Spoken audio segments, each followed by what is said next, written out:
There's a saying that you're the sum of the five people you hang out with, and Amber's ragtag team of ne'er-do-wells is the testament to further legitimize whoever came up with that idea. Take, for instance, Tillett, Wright, who's a bona fide member of Amber's elite inner circle of abusers who until recently accused Johnny of misgendering her.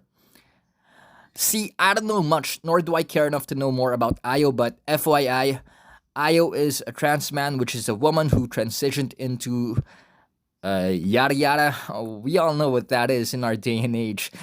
And although I have my reservations about this whole gender identity thingy, I'd advise all the trans men out there whining about how the quote-unquote straight world is not properly addressing them in their proper pronouns to please man the F up. I mean, it's not gonna make us treat you more like men if you do, but for your guys' sake, if you're gonna pretend to be like men, then you people should learn how to control your emotions and keep it to yourself. Or, at the very least, drop the whole feminine act of approval seeking. And this goes out most especially to Ayo to let right. I mean, it's only until recently that actual men are learning to speak up on domestic violence, and ironically, Ayo had her hand to play on the abuse of Johnny as well, and yet she has the audacity to call him out for simply misgendering her. I mean, yeah, sure, because you and Amber haven't done a lot worse to him. If ever the term gaslighting ever confused you, well, there you have your prime example.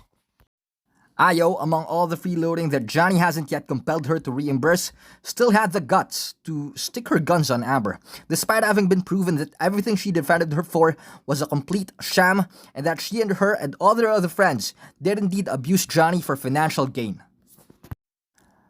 I could be mistaken about this, alright, but wasn't there an article back in 2020 where Ayo reverted to using she-her pronouns when she was being compelled to testify on court?